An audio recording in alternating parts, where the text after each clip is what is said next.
From a small village perched on 7 hills to a colossal empire that dominated the known world. Rome conquered 3 continents, erected monuments that still command awe 2,000 years later, and forged a civilization so powerful its legacy shapes our lives to this very day. But how did a single city rise to become the greatest empire in history? And what forces ultimately led to its spectacular collapse? This is part 1. How Rome conquered the world. Legend tells us Rome was founded in 753 BCE by Romulus, a boy raised by a chivalry.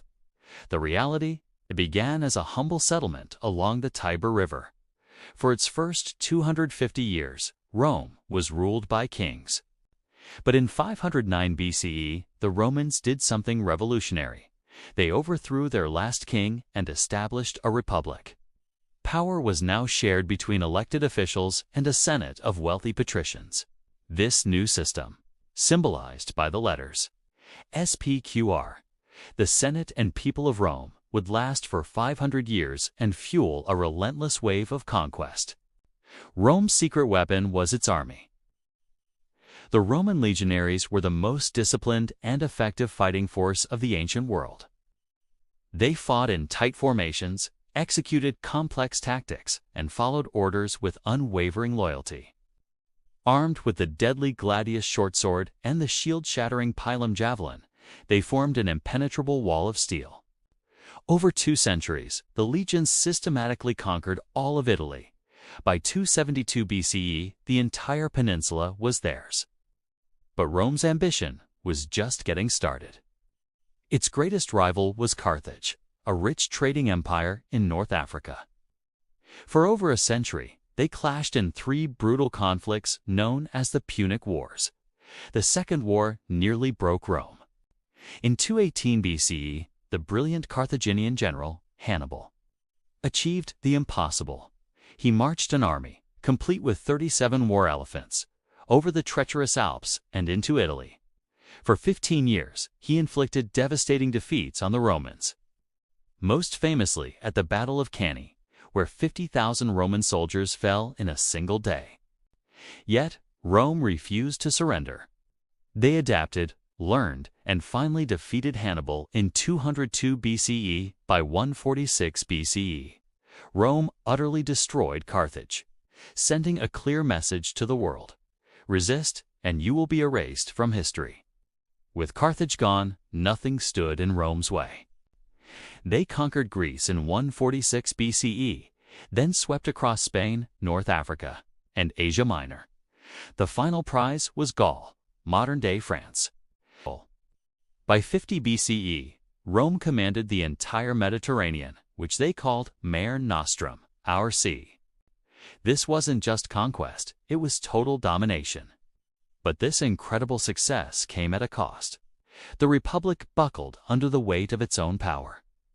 Ambitious generals sparked devastating civil wars.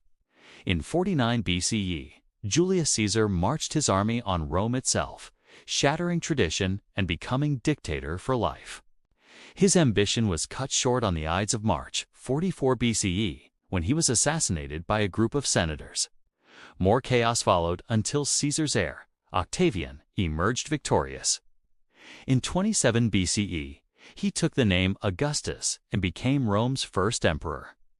The Republic was dead. The Roman Empire had begun. Under Augustus and his successors, the empire entered its golden age. At its zenith, it stretched from Britain to Egypt. Rome seemed invincible, eternal, but no empire lasts forever. For 200 years, the Pax Romana, the Roman peace, brought unprecedented stability and prosperity. Corruption, civil war, and economic turmoil were festering from within, while new threats gathered on the frontiers. Previously, Rome grew from a small city to the greatest empire in history, controlling the entire Mediterranean world. But by 200 CE, cracks were appearing. This is part 2. The fall of Rome. The beginning of the end started in 180 CE, when Emperor Marcus Aurelius died. His son Commodus was a disaster. He fought as a gladiator while the empire crumbled. After his assassination, Rome entered the crisis of the 3rd century. From 235 to 284 CE, huge Rome had over 50 emperors. Most were murdered by their own soldiers. Civil wars raged constantly. A devastating plague killed millions. The economy collapsed. Coins were debased, causing massive inflation. The borders began to crack. Rome was tearing itself apart. Meanwhile, pressure was building on Rome's borders. Germanic tribes, Goths, Vandals, Franks, Alemanni were migrating south and west, pushed by the Huns from Central Asia. These weren't mindless savages. They were organized warrior societies looking for land and opportunity. Rome had always kept them out through military strength. But now, with civil wars weakening the legions, the borders couldn't hold. In 378 CE, at the Battle of Adrianople, Gothic warriors annihilated a Roman army and killed Emperor Valens. For the first time in centuries, barbarians had defeated Rome in open battle. The myth of Roman invincibility was shattered. Emperor Diocletian tried to save Rome by dividing power among 4 conquerors. It didn't work.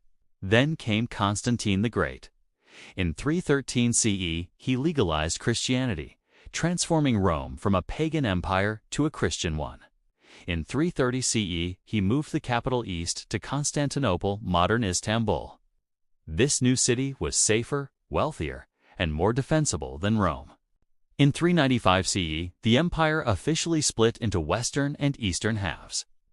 The Western Empire, with Rome as its capital, was poorer, weaker, and surrounded by enemies. The Eastern Empire, ruled from Constantinople, was rich and strong. This split sealed the West's fate. The Western Empire's final century was chaos. In 410 CE, Visigoths led by Alaric sacked Rome. The first time in 800 years the city had fallen. The shock was unimaginable. In 452 CE, Attila, the Hun, invaded Italy. Only Pope Leo I convinced him to turn back. In 455 CE, Vandals sacked Rome again. The Western emperors were puppets, weak, often children, controlled by barbarian generals. The once mighty legions were now mostly barbarian mercenaries who owed no loyalty to Rome. The empire wasn't conquered in one dramatic battle. It was slowly dismembered, piece by piece, province by province. By 476 CE, the Western Empire was a shadow. Britain was gone. Gaul was ruled by Franks, Spain by Visigoths, North Africa by Vandals. Only Italy remained, and barely. The last emperor was a teenager with the ironic name Romulus Augustulus. Little Augustus. On September 4, 476 CE, a barbarian general named Odoacer deposed him and sent the imperial regalia to Constantinople, declaring the Western Empire no longer needed an emperor. The Western Roman Empire was over. The date 476 CE marks the traditional end of the ancient world and the beginning of the Middle Ages.